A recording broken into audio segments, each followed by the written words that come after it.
Hey guys, Uncle Ray. Welcome to another episode of the Crypto Bellwether. On this channel, we cut through the hype and the noise to give you that non-biased information you can use to make informed decisions. Now, I just got out of the rabbit hole of spending about 3 hours diving into the FedNow and Cypherium. I've been down that rabbit hole before, but I wanted to kind of update myself because we know the rollout is supposed to be in July of this year.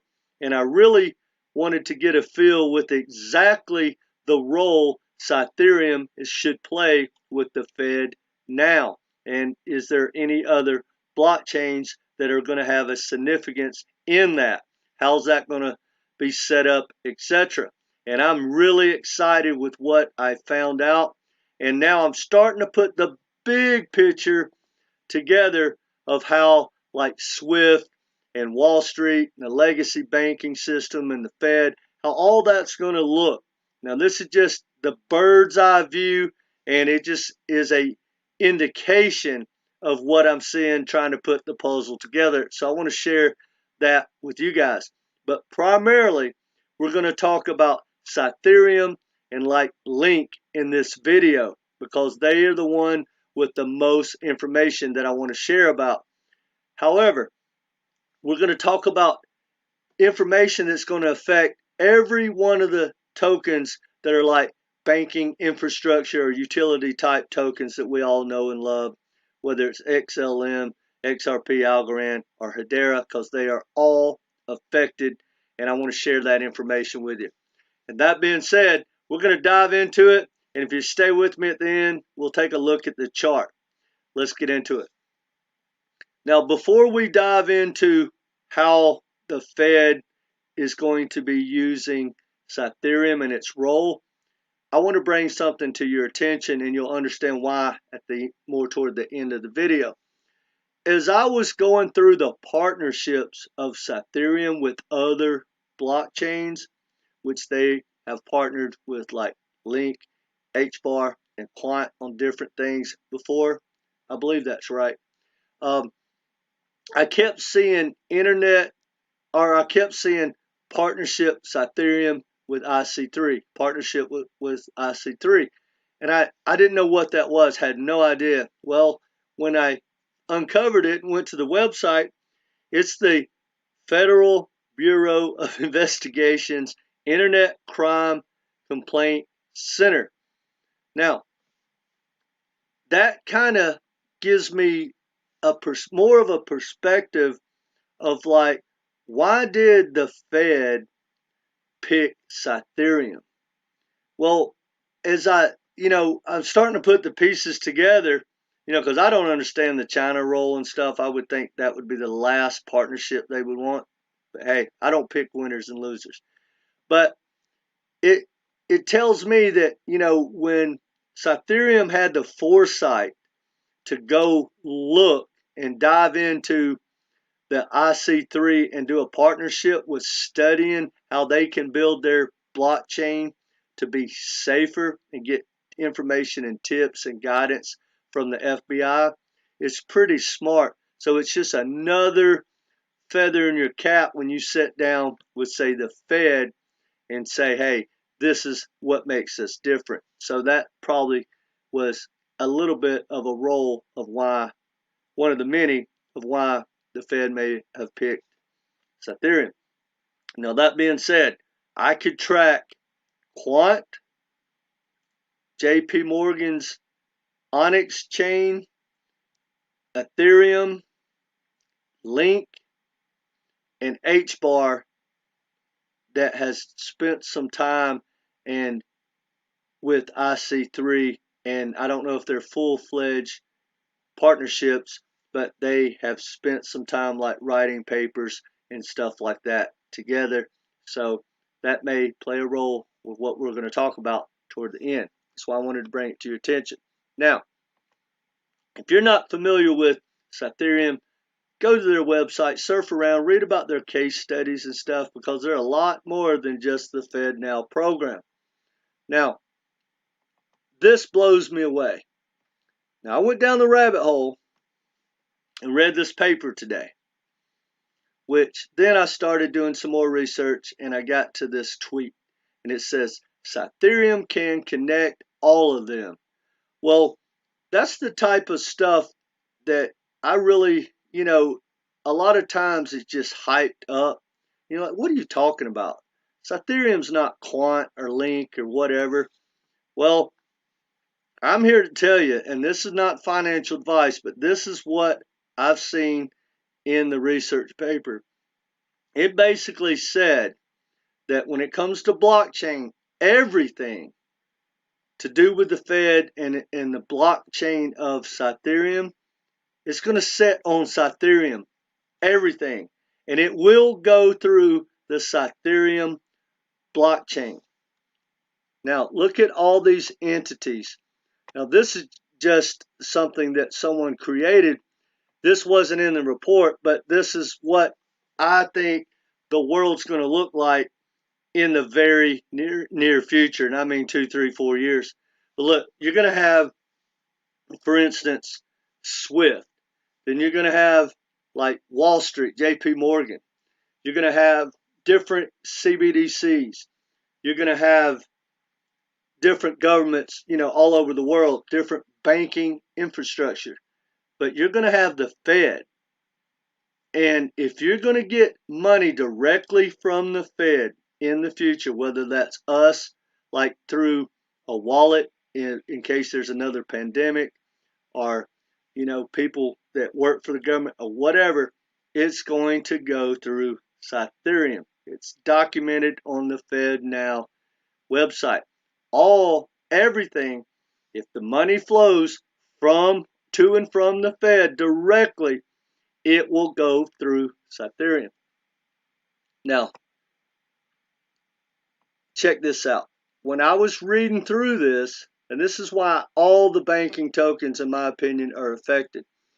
At the end down here, it shows all the diagrams of, so you can see Cypherium blockchain.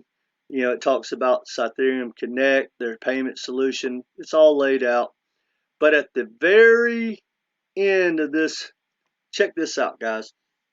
It says every bank also has to include 2 multi-way channels, a payment channel and a net payment channel.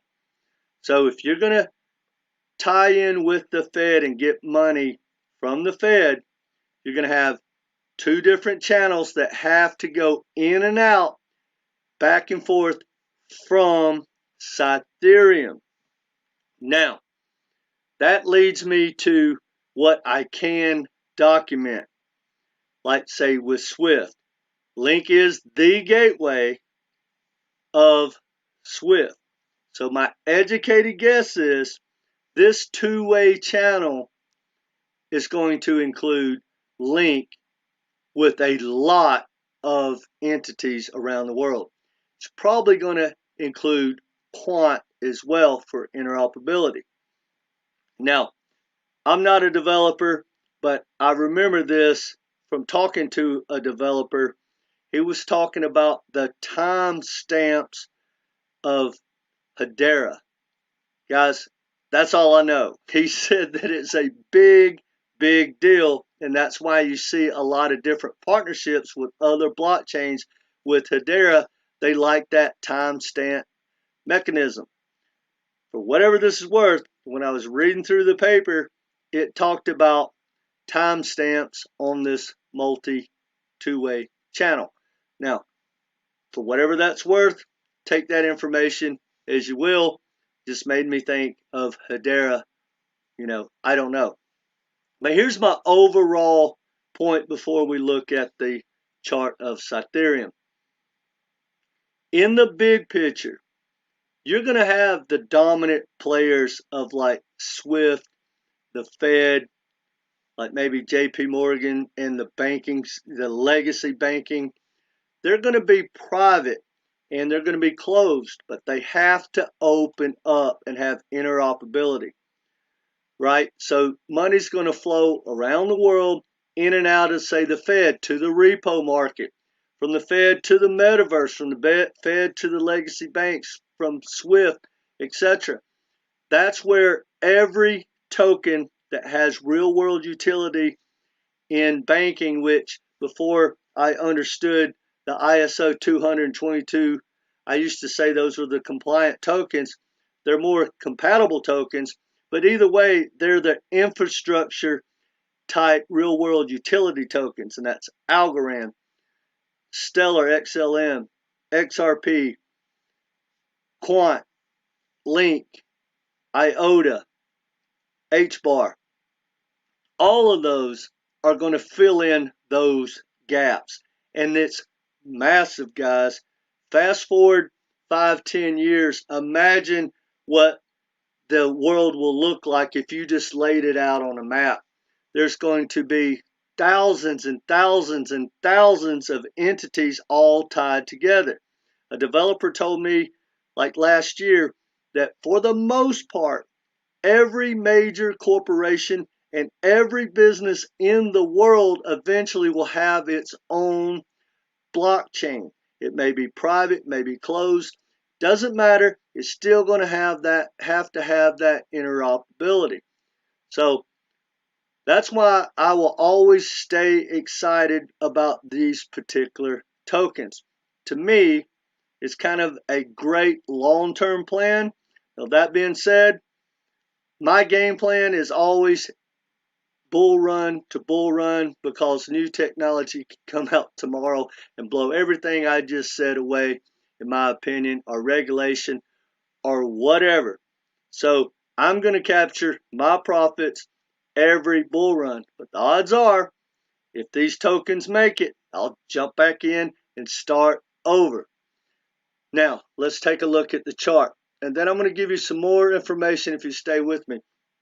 Cypherium has had a heck of a pump since the end of last year, September. That's a good little run. Way too big. I actually, if I'd have been paying attention, I would have took some profits and revisited this position, but I didn't. That being said, guys, one of the number one things I see that happens to all of us, including me, and I had to wrap my head around it, is, we all fight FOMO and self-sabotage and stuff like that. I woke up one day with so many positions, I couldn't even keep up with my wallets. And that's not a thing that I've ever had to deal with in 30 years of day trading and doing options and trading currencies and stuff back in the day.